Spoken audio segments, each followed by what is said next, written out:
అదే RTV app వార్తల్ని క్షణాల్లో చదివే అవకాశం ఉంటుంది. ఒక న్యూస్ పేపర్, ఒక టెలివిజన్ ఛానల్ మీ చేతుల్లో ఎప్పుడూ ఉంటాయి.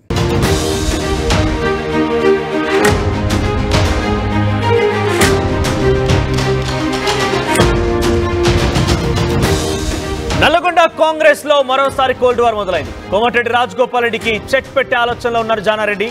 క్యాబినెట్ బర్త్ ఆశలు పెట్టుకున్నటువంటి రాజగోపాల్ రెడ్డికి ఇదొక చేదు వార్త అని చెప్పొచ్చు. రెడ్డి కోటాలో పోస్ట్ గ్యారంటీ అంటూ ప్రచారం చేస్తున్నారు ఆయన. అయితే లాస్ట్ మినిట్ లో జానారెడ్డి రంగంలోకి దిగారు. రంగారెడ్డి జిల్లా ఎమ్మెల్యేలకి అవకాశం ఇవ్వాలని పట్టుబడుతున్నారు ఆయన. అధిష్టానానికి లేఖ కూడా రాశారు.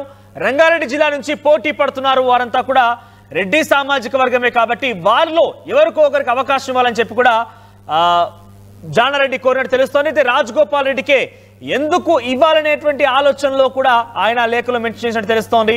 అయితే రెడ్డి కోటలో తనకి ఈ పోస్ట్ రాబోతోంది, నేను క్యాబినెట్ లో ఉండబోతున్నాను అని చెప్పి ఆశించిన రాజగోపాల్ రెడ్డికి ఇదొక బిగ్ షాక్ గా చెప్పొచ్చు. ఇప్పటికే ఆ పార్టీలో నుంచి అదే కుటుంబంలో నుంచి ఒక వ్యక్తి మంత్రిగా ఉన్నారు, కోమటిరెడ్డి వెంకటరెడ్డి. ఒకవైపు కోమటిరెడ్డి వెంకటరెడ్డి మంత్రిగా ఉండగానే మరోసారి తన తమ్ముడికి మంత్రివర్గంలోకి చోటు లభిస్తుందని చెప్పడం. నల్గొండలో ఇప్పటికే 2 రెడ్డి మంత్రులు ఉన్నారు. మరొక రెడ్డికి అవకాశం కల్పిస్తే ఎలా ఉంటుందని కొంత ఆందోళన కూడా వ్యక్తమైంది. ఈ నేపథ్యంలోనే జానారెడ్డి లేక రాజగోపాల్ రెడ్డికి చెక్ పెట్టే అవకాశం కనబడుతోంది. రంగారెడ్డి జిల్లా నుంచి కూడా ఒకరికి కంపల్సరిగా ఇవ్వాల్సిన అవసరం అయితే ఉంది కాబట్టి రంగారెడ్డి జిల్లాలో ఇప్పటివరకు ఒక్కరు కూడా మంత్రివర్గంలో అవకాశం ఇవ్వలేదు కాబట్టి ఆ రెడ్డి సామాజిక వర్గం నుంచి అదే జిల్లాకు సంబంధించిన వ్యక్తులకు ఎవరికొవరికి ఇవ్వండి అంటూ కూడా ఆయన ఇండైరెక్ట్ గా రాజగోపాల్ రెడ్డి చెక్ పెట్టే పని చేశారు. సో రాజగోపాల్ రెడ్డికి దీంతో నిరాశ తప్పేలా కనిపించలేదు. మొత్తం మీద ఏదేమైనా కూడా రాజగోపాల్ రెడ్డికి జానారెడ్డి చెక్ పెడుతున్నారని ఒక వార్త పెద్ద ఎత్తున సంచలనంగా మారింది. ఆయన లేఖతో ఒకసారిగా ఇది మళ్ళీ బహిర్గతమైంది.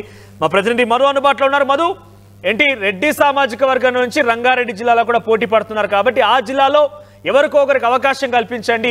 ఇటు రాజగోపాల్ రెడ్డికి రెడ్డి అనేటువంటి సామాజిక వర్గం నుంచి ఉన్నాడు కాబట్టి ఆయనకు అవకాశం వస్తుంది కాబట్టి ఆయనకి కొంత ఇవ్వకూడదు అనే రకంగా ఇండైరెక్ట్ గానే జానారెడ్డి లేఖలో మెన్షన్ చేసినట్టు తెలుస్తోంది. ఎలా ఉండబోతోంది సిచ్యువేషన్? మళ్ళీ నల్గొండలో ఒక కోల్డ్ వార్ తెర మీదకి వచ్చింది. ఇది బహిర్గతం అయితే ఎలా ఉండబోతోంది?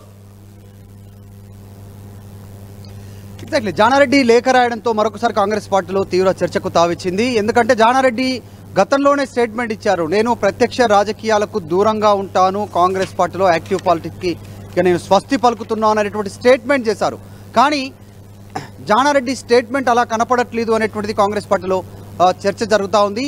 ఉమ్మడి నల్గొండ జిల్లాలో మరొకరికి మంత్రి అవకాశం, అందులో ముఖ్యంగా కోమటిరెడ్డి రాజగోపాల్ రెడ్డికి గతంలో ఏఐసిసి ఇచ్చినటువంటి హామీ ప్రకారం మంత్రివర్గంలో చోటు దక్కనుంది అనేటువంటి చర్చకు నేపథ్యంలో ఈయన లేఖ రాయడంతో మరొకసారి రాజగోపాల్ రెడ్డికి బ్రేక్ వేసే ప్రయత్నం చేశారు జానారెడ్డి అనేటువంటిది కాంగ్రెస్ పార్టీలో చర్చ కొనసాగుతుంది. అంతేకాదు జానారెడ్డి యాక్టివ్ పాలిటిక్స్కి దూరంగా ఉన్నాను, స్వస్తి పలుకుతున్నానని చెప్పిన తర్వాత కూడా ఆయన ఇప్పుడున్నటువంటి యాక్టివ్ లీడర్ల కంటే ఎక్కువగా యాక్టివ్గా బయట నుంచి ఆయన పాల్గొంటున్నట్టుగా పార్టీలో చర్చ కొనసాగుతుంది. బీసీ రిజర్వేషన్ల అంశానికి సంబంధించి, బీసీ కులగణనకు సంబంధించిన అంశంలో జానారెడ్డి ఇన్వాల్వ్ అయ్యారు. అప్పుడున్నటువంటి కాంగ్రెస్ పార్టీ ఇప్పుడున్న బహిష్కృత ఎమ్మెల్సీ జానారెడ్డి టార్గెట్గా స్టేట్మెంట్ చేశారు.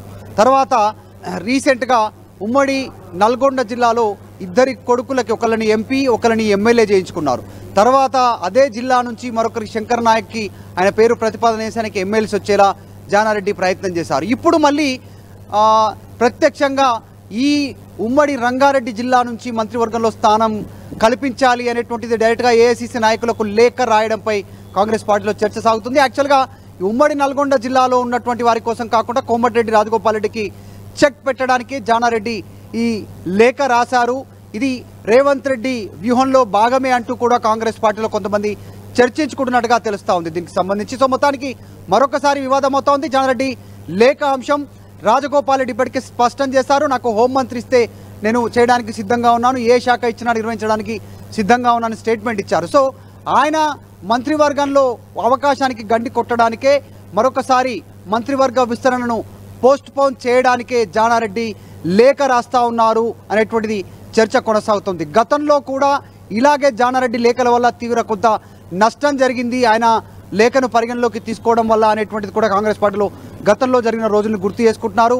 పిసిసి చీఫ్గా అప్పుడు సీనియర్ నాయకులు జీవన్ రెడ్డి పేరుని ప్రతిపాదిస్తూ ఏఐసిసి నిర్ణయం తీసుకున్న తర్వాత ఉప ఎన్నిక ఉంది, ఉప ఎన్నిక నేపథ్యంలో కాస్త పోస్ట్ పోన్ చేయండి, అప్పుడున్నటువంటి నాగార్జున సాగర్ ఉప ఎన్నికకు సంబంధించి పోస్ట్ పోన్ చేసి తర్వాత పీసీసీని మార్చండి అని జానారెడ్డి అప్పుడు గతంలో అధికారంలోకి రాకముందుకు లేఖ రాశారు ఏఐసీసీ అధిష్టానానికి. ఆ రకంగా జీవన్ రెడ్డి పేరు పోయి రేవంత్ రెడ్డి పీసీసీ అయ్యేలా అప్పుడు కారణం జానారెడ్డి లేఖనే. ఇప్పుడు మరొక్కసారి అదే జిల్లాకి సంబంధించినటువంటి రాజగోపాల్ రెడ్డి మంత్రి పదవిలో అవకాశం దక్కకుండా చేయడానికి జానారెడ్డి లేఖ రాశారు. దీని వెనకాల పెద్ద పై ఎత్తులు ఉన్నాయనేటువంటిది కాంగ్రెస్ పార్టీలో చర్చ కొనసాగుతుంది. ఏది ఏమైనా జానారెడ్డి యాక్టివ్ పాలిటిక్స్కి దూరంగా ఉంటున్నానే స్టేట్మెంట్ మాత్రమే చేశారు.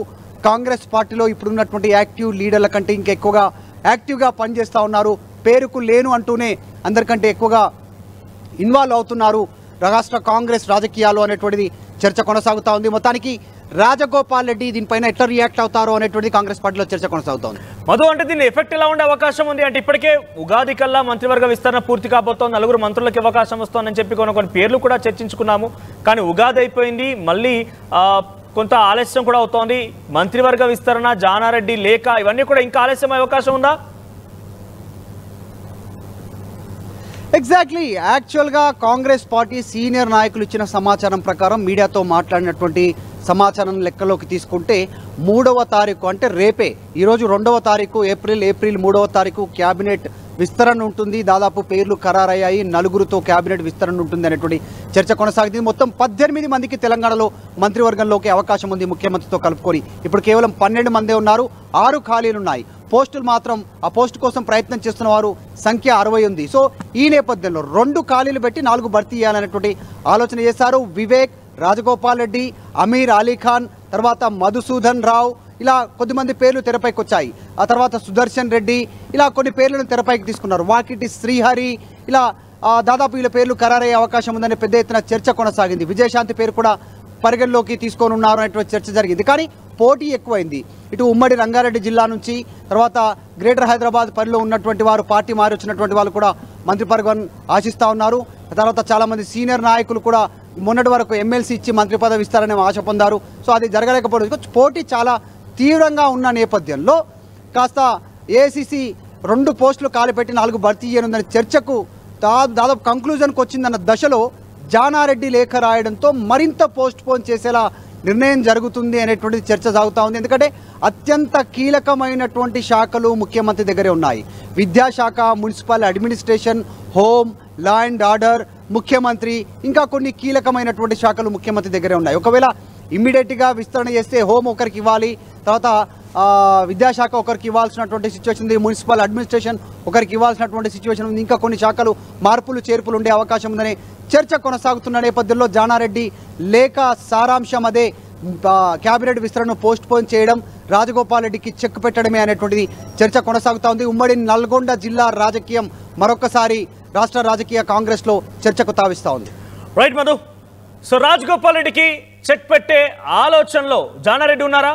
అందుకే జానారెడ్డి లేఖ రాస్తారా? అయితే నల్గొండలో ఇప్పటికే ఉత్తమ్ కుమార్ రెడ్డి, కోమటిరెడ్డి వెంకటరెడ్డి ఇద్దరు కూడా రెడ్డి సామాజిక వర్గానికి సంబంధించినటువంటి వ్యక్తులే మంత్రివర్గంలో చోటు లభించింది. దీనికి తోడు రాజగోపాల్ రెడ్డి ఆల్రెడీ తన అన్న కోమటిరెడ్డి వెంకటరెడ్డి దానికి మంత్రి వర్గంలో చోటు లభించింది, ఆయన మంత్రిగా కొనసాగుతుండగానే తమ్ముడు కూడా నాకు అవకాశం కల్పించాలని చెప్పి పదే పట్టుబట్టడం, హోంమంత్రి కావాలంటూ అనేక రకాలుగా ఆయన మాట్లాడడం. మొన్న మధ్య ఆయన అసెంబ్లీలో కూడా ఇక్కడ ఎన్ని రోజులు ఒక లెక్క, రేపటి నుంచి ఇంకో లెక్క అంటూ కూడా ఇండైరెక్ట్ గా తనకి మంత్రివర్గంలో చోటు వచ్చిందన్నట్టుగానే భావించి ఆయన మాట్లాడుకున్నాడు. ఇవన్నీ కూడా నిరాశ అవకాశం కనబడుతోంది. జానారెడ్డి లేఖలో అటు అధిష్టానాన్ని కోరారు. రంగారెడ్డి జిల్లా నుంచి రెడ్డి సామాజిక వర్గానికి సంబంధించిన వ్యక్తుల కోసం మీరు మాట్లాడుతున్నారు కాబట్టి రంగారెడ్డి జిల్లా నుంచి ఎవరికో ఒక రెడ్డి సామాజిక వర్గానికి సంబంధించిన వ్యక్తులకి అవకాశం కల్పించండి అంటూ ఆయన లేఖలో పొందుపరిచారు. ఇది రేవంత్ రెడ్డి స్కెచ్ లో భాగమే అంటూ కొంతమంది మాట్లాడుకుంటున్న పరిస్థితి కనబడుతోంది. రేవంత్ రెడ్డి స్కెచ్ లో భాగంగానే జానారెడ్డి లేఖ రాస్తారని కనబడుతోంది. గతంలో కూడా జానారెడ్డి అటు నాగార్జున సాగర్ ఉప ఎన్నికలు వచ్చాయి కాబట్టి కొంత పిసిసి అధ్యక్ష నియామకానికి సంబంధించి కొంత ఆలస్యం చేయండి అని చెప్పి జీవన్ రెడ్డి పేరును కాస్త తొలగించడానికి కూడా కృషి చేసింది జానారెడ్డి అంటూ కూడా చర్చ జరిగింది.